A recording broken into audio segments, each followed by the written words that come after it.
Welcome to Rebecca Sounds Reveille. This episode is super exciting because I have someone with me today who is not only a close friend of mine, but has been on the show before. You may already know who he is, though, just by looking at him because he's been in a number of different films. But I will tell you, he's got a long history in entertainment. In fact, he started modeling at the age of 21, and he not only did the modeling, but he started doing acting. He even took acting and comedy classes at the world famous Caroline's Comedy Club in New York City. Many have compared him to Jerry Seinfeld. You're going to find out his sense of humor as we talk, I'm sure, but his work has included being a lead model for the New York City Historical Building Society. He's done the Gatorade commercial. He's done a number of roles as officers in different things, anywhere from officer to detective. We'll let him share a little bit more about that. And he's got a sharp tongue and quick wit. So just wait for you to see him. And for those of you listening by podcast or on audio in other areas, you're going to hear him. So I'm going to welcome to the show my good friend, Allan Gitlin. Welcome. Hello, Rebecca. How are you, dear? It's the G. My nickname is the G-Man. He is the G-Man. He is the G-Man. Which is a stage name I use, and that's a tribute to my dad, who died on the morning of 9/11, not in 9/11. And I think you know the story, but I'll reiterate to some of the other people who may not know it.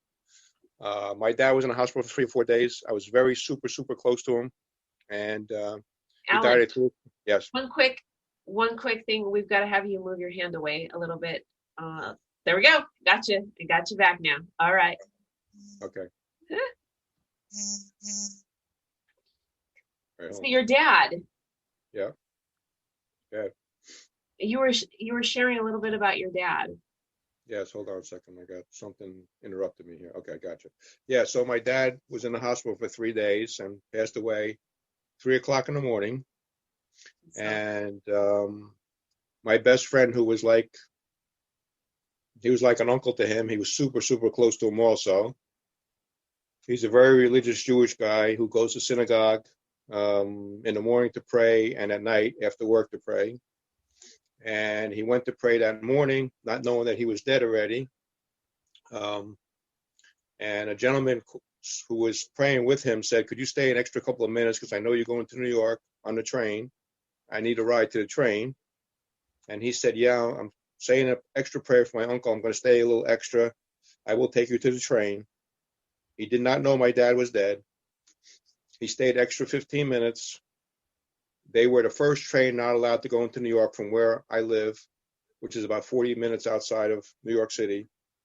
And he worked in Tower 1, and he would have been dead probably, or under the World Trade Center, 1 or 2. I don't know.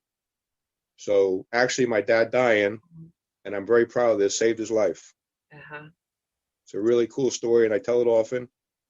And I was just with my best friend today, actually. We discussed it again today, actually, how close we are and how we become close again after a lot of years, and how close he was with my dad, and how I'm very proud that my dad kind of saved his life in a way, dying. It's really a good story, a touching story, and our families. It is.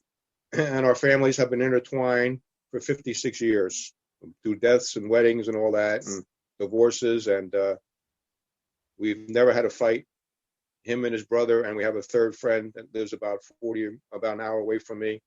And all three of us, our parents were friends, and we're still friends all these years. And that's pretty cool. Really It is pretty cool. I mean, there's so many disconnects now that you don't hear very often of families that have remained really close and intertwined, as you said. For years and years and years. We have this disconnect now where we don't even talk to our neighbor. Well, we don't talk to our brothers and sisters, like, if we can help it. I know my sister, sometimes if I don't call her, she doesn't call me, and she's only in Florida, so it's not a big deal. But that's okay. It is what it is. It's funny because the three of us, it's him and his brother, another guy, and they lived across the street from each other. And my friends were better friends with both of them than they were with each other. And I'm the same way. I'm the one, my parents were the glue that kept everybody together. And I'm the glue that keeps everybody together. Kind of weird, kind I of think funny. it's neat. I think it's pretty amazing too. But through the years, you've done a lot of different things. But acting Yeah. and comedy is right. Yes. Yes. That is Yes. your love. I'm an extra extraordinaire is what I call myself. I did a thing with Joan London, who I thought it was a sweet, sweet lady and very pretty. And she is so cool. It's one of the first things I ever did in the acting business. I did a commercial with her and Bob Smith called, they were making a show on Investigative Reporter. And it was one of the first things I did. I didn't get paid for it because I wanted to get on my resume. And they did one take about 40 or 50 times. And I thought this was so cool. Joan London stands up and she says, you know, us professionals stink. You extras are great. I just thought that was so cool that she would stand up and do that, you know. It was really cool. She's a very nice lady, very pretty lady, actually, very pretty. I've been in an extra and a bounty hunter with Jennifer Aniston and Bradley Cooper, a small little bit part. If you blink, you miss me, but I got paid. I was in an XFL commercial 20 years ago that was shown locally here in New York for, I don't know, like 3-4 months with the XFL and Stacker 2 and WWE. And that's a very funny story. They wanted guys over 6 feet, and I'm like 6'2", and I weighed at the time about 240. Now I'm down to like 215.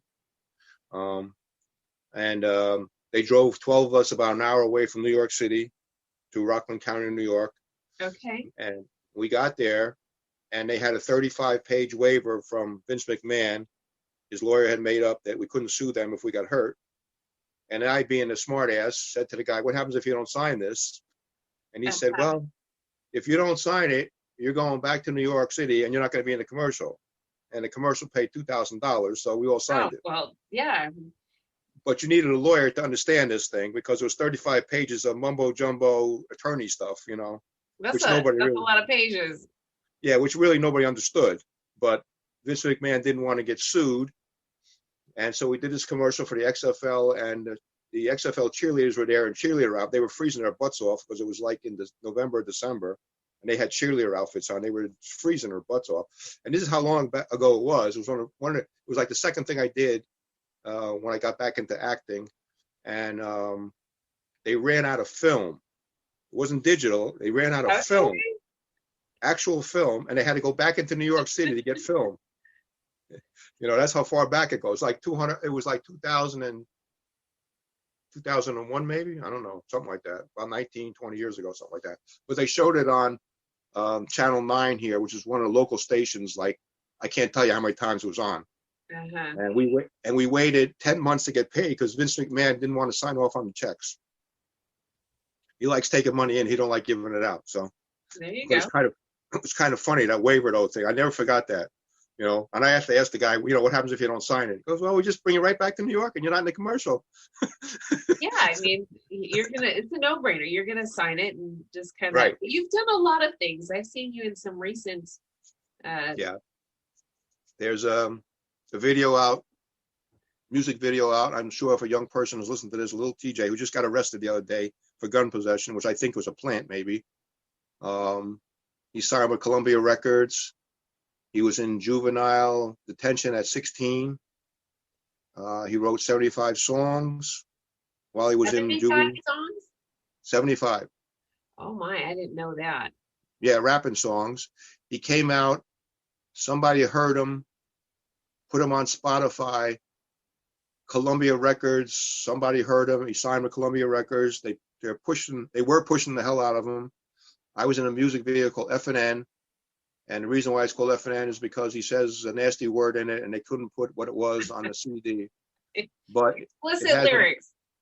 Huh? Explicit lyrics. Yes, and the kids love it. Although I think the song's terrible. What do I know? But it got it's got 1.5 million hits on Spotify and 1.8 million hits on YouTube in the last year and a half. That's quite a bit. That's a lot. I mean, so Yeah. tell the audience what you were doing in the video. I play a judge, and I'm in the last minute and a half. And as wacky as I am, and of course I can't keep my mouth shut a lot. So during the video, he was sitting in the witness box, and I was on the bench, on the judge's bench. And I said, "Hey, Lil Tjay, you're talking to everybody but the judge, man." So he started laughing. "Man, you're freaking cool. You're nuts, man." So I got paid like $200 for that day, but I didn't care. I just had fun with it. I have fun with everything I do. I've been in a lot of independent movies. I've been in a couple of major commercials. Last year, I was in a commercial for AT&T, which is on their website, for a new phone they took out that they made for delivery men and construction workers. And I play one of the delivery guys. And I can't complain because I got $300 for 1 hour that day. Yeah.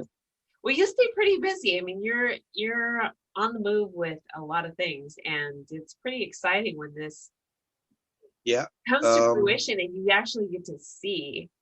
You're like, "Hey, check out this," and I'm like, "Oh, yeah." gosh, And there you are, surprised." COVID has kind of been challenging because there's not a lot going on. And I was in the middle of putting together a comedy act with a black guy. It was a two-man team. He was going to be Ron White, and he was going to be Frank White. I was going to be Willie Black. And it was going to be a banter between us of how black and whites look at things differently. Of course, before Black Lives Matters and all this other crap went on. And we actually had a guy who's going to get us booked in a lounge in Atlantic City, who I became friends with. And he loves my humor because I wrote all the bits. And he's in Roanoke, Virginia right now. But if he comes up to Atlantic City, which he usually spends 6 months out of the year, but he hasn't been here since COVID, him and I may put an act together because he loves the way I think and loves my humor. And my partner, who lives about 100 miles away from me, has kind of stepped away from this whole project. No big deal. It's my idea anyway, so. Yeah, this is going to be really exciting when the issues with COVID kind of subside. A lot of actors are experiencing so many challenges with the requirements to film. Correct. I've had 3 films that were canceled that I had parts in. One was a major part. The girl was going for her master's in film adaptation at Columbia University, and it got canceled because of COVID. I had a major part in it. Excuse me. And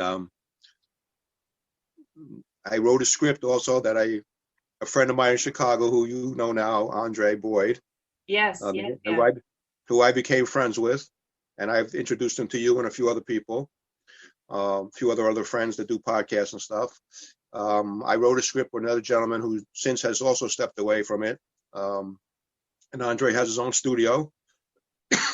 And I wrote a script about a guy, a detective, who's living now that wants to live back in the 80s before technology took over.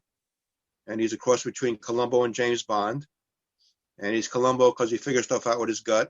And he's James Bond because he's betting everything in sight, including the secretary. Uh-oh. Yeah, he lives with his childhood sweetheart. He lives in the same house he grew up in, drives the first car he ever owned, doesn't have a cell phone, doesn't have a computer, has a beeper, carries a beeper. And when his beeper goes off, that's still functionable. I mean, they still have services that actually provide.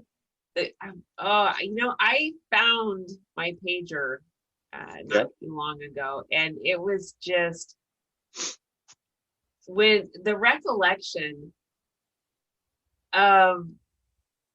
I mean, you felt so important to have a pager. Yeah, right. Yeah. That was a big deal to have a pager. And I don't see how we read what we read on there because it's so small. Oh, right. Right. So in part of the episodes, what he does is, because he doesn't have a cell phone, when he sees somebody with one, he says, "Hold on, can I use your cell phone?" He calls somebody, but he has to call them 3-4 times because they think it's a robocall. Oh, right. Because if you were using my phone, your father, your brother, your uncle, or somebody isn't going to answer. They don't know who I am. That's right. I mean, your family might know who I am, but other people wouldn't. But so he has to call 3-4 times before they actually answer the phone. So that's really he wants to live back in the 80s before technology took over. He thinks that's a simpler life. He doesn't like all the hustle and bustle of now, the technology of now, and just doesn't want to be, even though it's 2020, he wants to live like it's in the 80s. So there's a whole backstory about him and his girlfriend and his best friend, and he was a cop at one time, his partner, and there's a whole backstory about all five of them and how they got to where they are now. And I came up with the whole idea. It's all my idea. And somebody asked me how I came up with it. And I said, well, I watch a lot of CSI and Law and Order and Chicago PD and CSI Miami and all that. And they all figured out, well, except from Chicago PD, I got to say, they mostly all figured out with technology. And here's a guy who wants to figure it out the old-fashioned way. He's got an office with his name on the front door, like in the Humphrey Bogart movie. And his secretary has a desk and a couch, and he's got a desk and a couch in his office and a phone. And he's got an answering machine. The only problem is when his secretary's not there, he doesn't know the code to get into the answering machine. So, yeah. And I saw not too long ago an older answering machine, and it was really close to one that I had. And I remembered that and rewinding it, having to play the tape cassette back, and you're hoping that the tape, the tape doesn't get all jumbled up, or you're going to miss your messages. So. And because he doesn't have a cell phone, he's got an Instamatic camera where you took the picture, and you had to wait a couple of seconds for it to develop. Like a Polaroid. Right, Polaroid Instamatic, but he has a whole closet full of film because they stopped making the film like 5 years ago. So he stocked up on this stuff because he knew he might not be able to get it down the road. Oh my goodness! Do they still make flash bulbs for the 110s? I don't even know anymore. I don't know. Does anybody really have a camera like that anymore? I mean, anybody that has anybody who's into photography has some kind of digital camera most likely now. Well, okay, that's true. But for example, I have a digital camera, and I was shopping for some lenses, and anyway, it's a story. So I went it took me forever to find an actual camera store. Right. That you could go in. Yeah, and so I found a camera store, and they had everything that you could think of there from way back till now. Right. Cool. But there was somebody that had came in and was a student, and they were purchasing an older film camera because of whatever the project was. I guess. Right. You have to learn the basics about photography, right? So how better to understand it than by using an old school camera. So I will say though, I have to give him some credit because wanting to live a simpler life in the era that we live in right now is actually great. I mean, because we do have a lot of technology does bring about a lot of added stress that maybe you don't need, but you've got to know when to shut it down or how to. Well, times were different. It was more innocent time. We were hidden from certain things, like. This is a funny story. At 13, I stole my father's Playboy, and a bunch of us were watching it, looking at it in the bushes, and my mother caught us, and I got my ass kicked for that. At 13 now, that's like nothing. Come on, Playboy is nothing now. No, that is true. I mean, that is true. The age is a lot younger at what they're being exposed to, and because there's the internet and cable. There's no innocence anymore. Everything. Okay. You're bringing back another memory because when HBO and Showtime first came out, that was on regular television, on antenna TV. So you could, not the antenna TV that's broadcasting old movies now, actual TV. And so you could change the channels. But what was happening was those two channels would have a line through it. You had this green line through it. Right. And so, if you were younger and wanted to know what's going on, you're kind of looking. Right. You're trying to go like, okay, you're hoping that you can find out what's going on. And then MTV hit. Well, I tell a story. This is true. I've been divorced 25 years from my first wife. I was married twice. But my son was a big Steven Seagal fan. And he must have been about 9 or 10. I don't even know how old he was. And he said, Dad, would you do me a favor? Would you take me to see Under Siege? So if you ever saw that movie, Erica Elantra, who was a Playboy bunny at one point, and was in the centerfold, who's got a set of 38 double Ds, she jumps out of a cake topless. Now, I had no idea. I had no idea this was going to happen. Uh-huh. And he elbows me and he says, Hey, Dad, she got some big set, huh? Oh, boy. I You had weren't no ready for idea. that. Yeah. I had no idea what to say because he was right. But where'd you get this from? At Right. 10 years old, I didn't know. Not that, of course. I was like, it was a more naive time. But where did you see this at? Well, you didn't see it in my house, that's for sure. Yeah, But kids learn a lot from each other. he must have been at somebody's house, and they must have had something on, and I don't know. I was shocked, though. Believe me, I was totally shocked. I can imagine. So tell me what you've got going on now, because you're working on some projects aside from what you're waiting on with your duo, the comedy duo. The comedy duo. Yeah. I'm waiting to do that. I'm waiting to do that, a trailer with Andre Boyd in Chicago. We have the actors in place, but COVID stopped everything and deadened tracks. I'm also working with a guy. We've been in the process for about a year, working on a Sirius radio show. He pitched to Sirius Radio, and it's about relationships and what we go through and how we can deal with them. And it's been trying to be put together for about a year now. And he wants me to be the co-host because I've been on and offline dating I'm divorced now from my second wife 13 years, so I would say at least 13 years. Uh-huh. Well, you've got some stories with that, and you've done relationship shows before. Yep, I've had some interesting dating stories, and I also drive for Lyft before COVID. I have some interesting Lyft stories also. A man of many stories. So I have that going on. That's good, though. And I also have a guy who's putting together a new wrestling alliance because he believes WWE is not what it used to be. And AEW and NXT are very good, which is owned by WWE. But he wants to put together another small independent wrestling association. He wants me to be the color commentator because of my comedy stuff and things I'll say in the process. So hopefully that'll come together, hopefully in May. Maybe it was supposed to come now, but COVID obviously held everything up. So that would be the Phoenix Wrestling Alliance is what it's going to be called.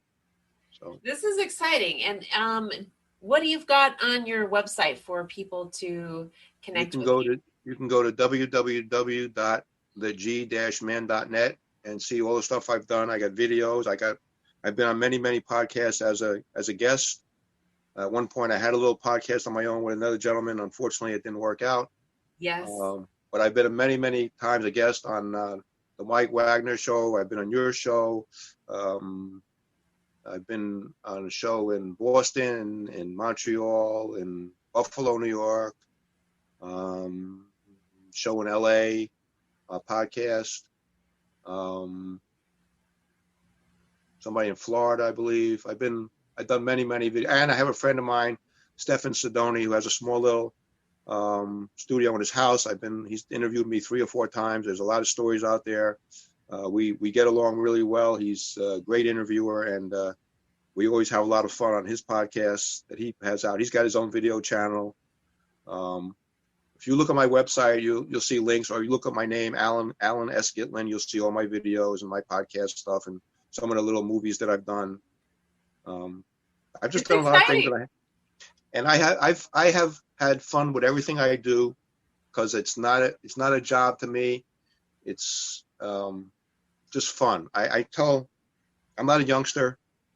Rebecca knows how old I am. I won't say how old I am, but I meet young people on the set, and I give out business cards to everybody. I have business cards, and I talk to everybody, and I tell them, listen, the dream of you being a star is a very nice dream to have, and don't let anybody take that dream from you. But reality, there's 9,000 actors, and 8,000 are starving, and I say, have some fun, make a little money. You never know who you meet along the way. Rebecca and I have become friends. I've introduced her to some of my friends. She's introduced me to some of her friends. Andre Board, I met online. The guy who's got me involved with this comedy act, I met him online. You gotta network, Yes. and network. 100%. I think that that's something really important to share with the audience. Networking is crucial to anything that you're doing, no matter what business it is that you want to go into, or even just as a hobby, or just growing your professional or personal circles. Networking is just key to it. And I'm just really excited that you are doing all the things that you're doing, and you took a few minutes out to spend some time with us today. I appreciate you so much in so many ways. I know that, babe. And I enjoy, me. You could see how I enjoy this even, and we've become good friends over the last couple of years. I know And it. we've shared stories, and we've some personal, some private. But you've introduced me to some people, and I've introduced you to some people, and that's what we both do, and that's why I think we get along so well. And I was an outside salesman, like I said, and it wasn't all about the sale to me. It was about building relationships, because if you build relationships, you're going to get the sale. That's it. That's exactly right. And then I'm going to leave it on that note, because that's really important. So if you'll say that again, and that's going to take us out. Okay. If you build relationships instead of just not all about the sale, you will get the sale. But salesmen are too busy usually talking and not listening. So if you can help somebody out, even on the outside of the business, let's say they're into cars, or they're into motorcycles or photography, and you know somebody that's involved in that, and you can get them involved with them, then the guy trusts you because you have something in common with him. That's exactly right. Or her, whatever, whoever. I love it. Thank you so much, Allan. All right, Rebecca. Pleasure being on. Anytime. Oh, thank you. Thank you. Oh, I just love it. And again, I'm just so appreciative of you, and all the time. And I want to thank all of you for tuning in to another episode of Rebecca Sounds Reveille. We ask that you connect with Allan on all the social media. Check out his website, check out his shows, the things that he's done, and where he's going, because you're going to have a lot of laughs and a lot of fun. And you never know, if you connect with him, what kind of circle is going to be brought about from that, and how much it's going to grow. So definitely make your connections with him, and share the show with everybody that you know across social media. Everybody that you know that's not on social media, get them involved to like, subscribe, do all those things, and share it with even those that you don't know. Thanks for tuning in.